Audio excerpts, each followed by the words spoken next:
What is it you want, Mary? What do you want? Do you want the moon? Just say the word and I'll throw a lasso and pull it down.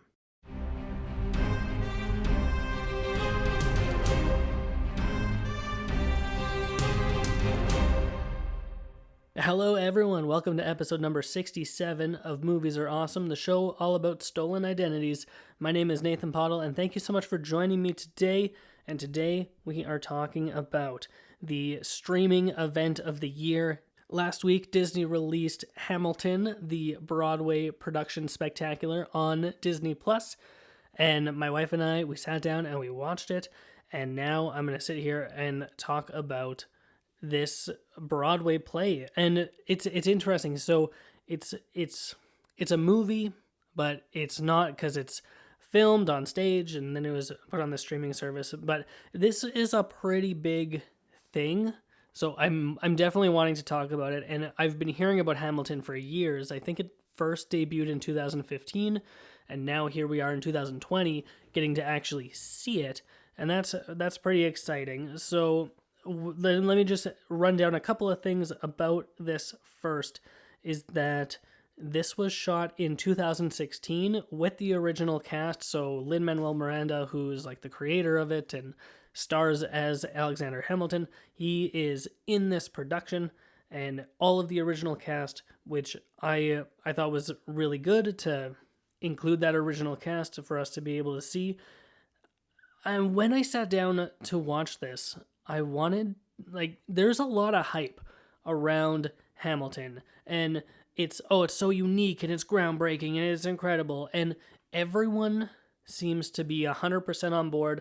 Last time I checked, this had 100% on Rotten Tomatoes. Like, everybody loves Hamilton. And even to the point where there are some people who are like, oh yes, I'm cultured because I like Hamilton, and I have been to the theater and I have seen Hamilton, so I am this nuanced theater goer person. I don't know. So there's a lot of people who are like bandwagoning on top of this, and I wanted to know if it lived up to that hype.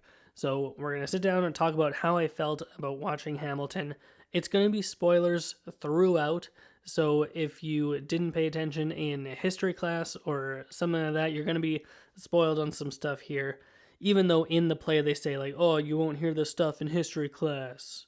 Well, I definitely didn't hear it in history class because I'm Canadian, and that's one of the things that I was trepidatious about, is that it seems that Americans are really preoccupied with their own history, and they really like telling their own stories. And sometimes those stories aren't that interesting, but you have to listen to them anyway. So I was a little bit trepidatious, like, is this actually going to be interesting? So that's one of the things I was worried about. Living up to the hype was another thing I was worried about. So I'm just going to kind of talk about it as if you've already seen it. And we're just going to have a discussion about what Hamilton is, how it's presented to us. Is it good? Is it bad? Is it somewhere in the middle? Let's find out together. So the first thing I want to talk about is the story, because that is just the foundation of everything. When you pick up a book, when you're going to go watch a movie, when you want to go see a play, the first question you ask someone is, you say, what is it about? What happens? What is the story? That's what's most important here. And I gotta say, this story is pretty interesting. The story of Alexander Hamilton and his role as a founding father of the United States of America, and how he kind of maneuvered and placed his way in order to get the things that he wanted, and also in order to make the country the best version of itself that it could be from his point of view. And then obviously, because he was so influential, there were other people who were like kind of against him and didn't like him that much, and so those rivalries and stuff was really, really interesting. So basically, it's the story of Alexander Hamilton. The play itself is bisected into two halves, cut with an intermission. The intermission is about a minute long on the Disney Plus version. I'm sure that if you watch it on Broadway, the intermission is much longer, it gives you time to get up, go to the washroom or whatever. But on Disney Plus, it's only a minute. And the first half of the production is kind of the story of America becoming independent and breaking away from England. And then the second half is them trying to organize and set things up for the future of their country. So it's you kind of have like the before we were a country and then after the rebellion. And that's the story that we're dealing with here in Hamilton. The biggest thing about this is the music. So obviously this is a musical, almost the entire thing is sung, but even though it takes place in like way back in the day, how old is the States? Does it take place in the late 1700s, early 1800s? I can't remember exactly. It's around 1800, I think. I'm once again, I'm Canadian, so I do not know when the US became a country and things like that. These things, they're just not interesting to me. I don't care.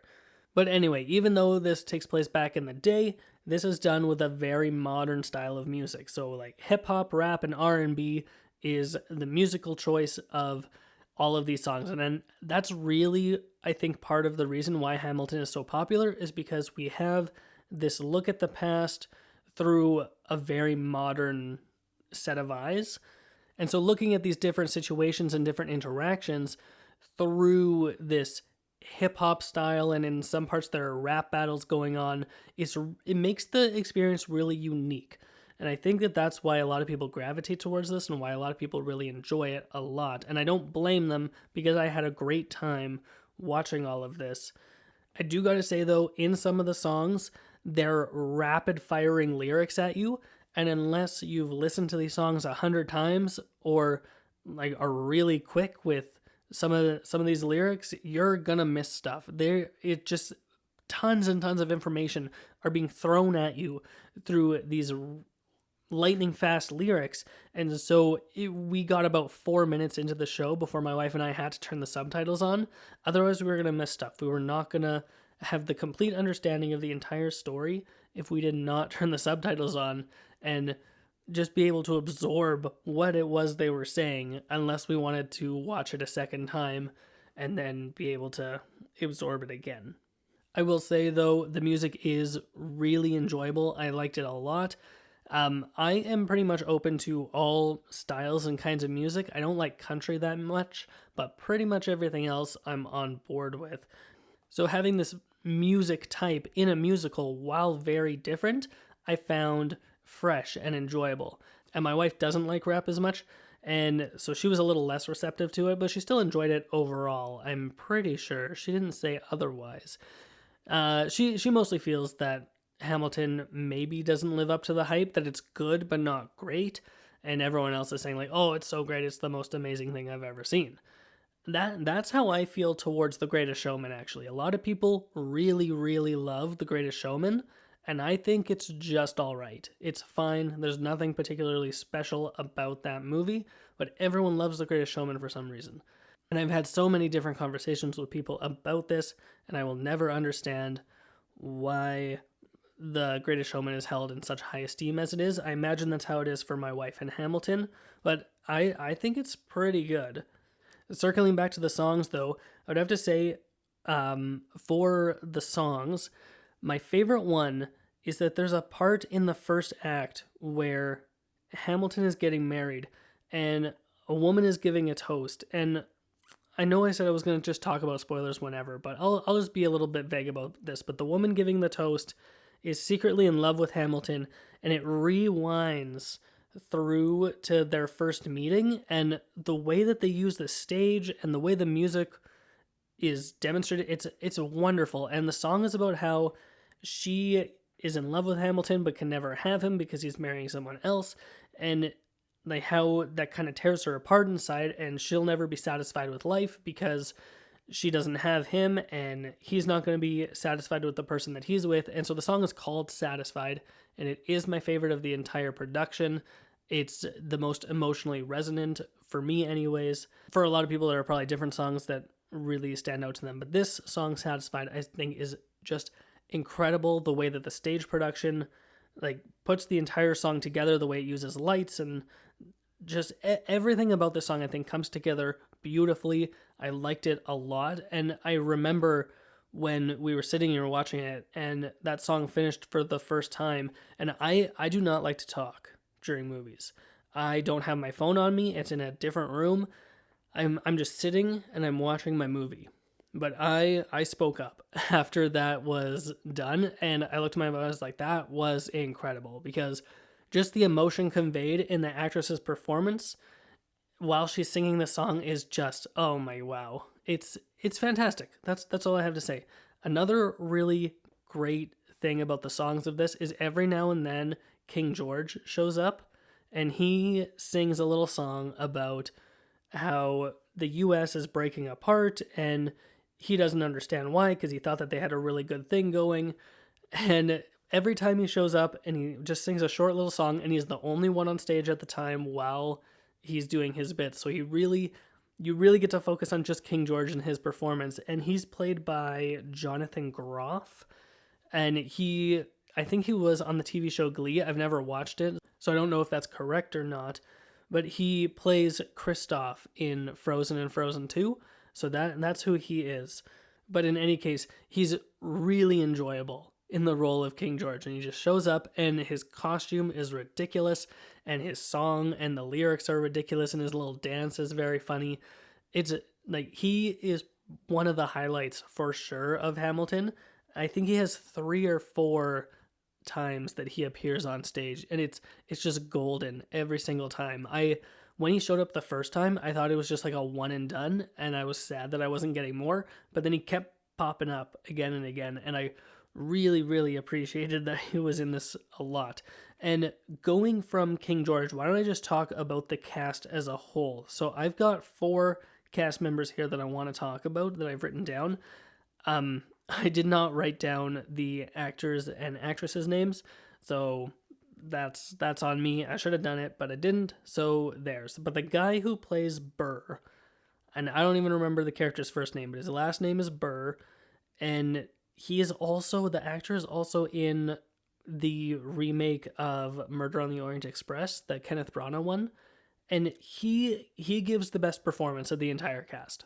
His character is really determined and, what is the word I'm looking for? Ambitious.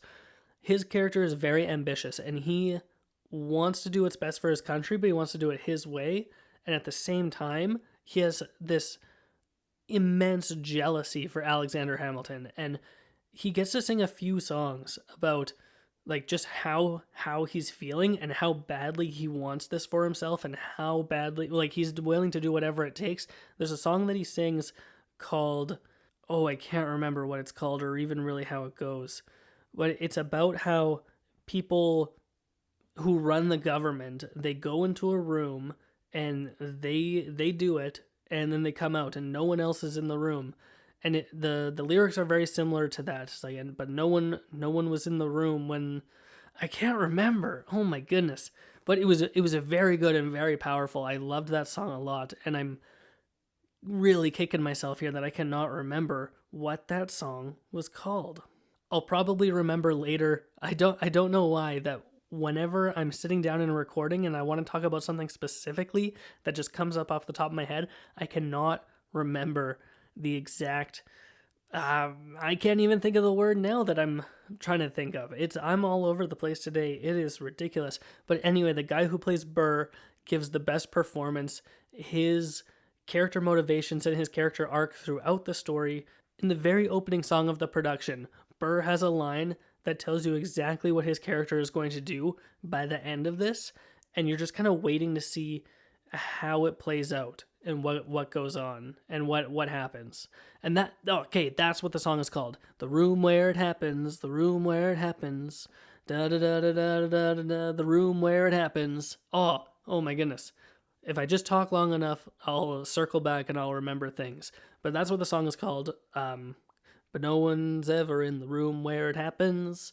And he's just so jealous that he can't be in there, like making policy and all of these different things. The performer was so good in the role. He was so well cast, and I really liked him a lot. Every time that he was on screen, he was the most charismatic and unlikable and sympathetic character, all in one. He was all of those things. Moving on from him, though, the next best performer would be the actress who plays Angelica, and Angelica is the one who sings the song Satisfied, the one that I said is my favorite of the entire production. Her performance and her role in the story is very powerful. She's actually not in it a ton in the second act. She's mostly in the first act. And then in Act 2, she comes in a lot more. And I know I'm using Act 1 and Act 2 wrong because a two-act structure doesn't really make sense, but for the sake of what I'm talking about here, the first half and the second half, I'm calling Act 1 and 2, so forgive me for that. But yeah, Angelica is not in Act 2 as much, but when she does pop up, she's very, very good. I enjoy her a lot. And then obviously, I talked about King George. King George is a delight every time he's on screen. He's very good comic relief. There's a lot of serious, heavy things going on, and even though the whole thing is very fun and very light, and the way that they're dancing around on stage and singing their songs, it's all meant to be kind of lighthearted, but at the same time, there are serious things happening and people are dying and there was a war and things like that. So when King George pops up, it's much lighter when he's on stage and you're not meant to take him seriously at all. And it's very fun and his performance is spectacular. Now there's one more cast member I want to talk about here, and this is where I get into some of the negatives for Hamilton. Lin-Manuel Miranda plays Alexander Hamilton, and while I will forever say that he is talented and creative and just bursting with energy on whatever project he is just so good at what he does. But I don't think he's an excellent stage performer. For myself, he was the weakest of the cast. I just didn't feel that his performance was where the rest of them were.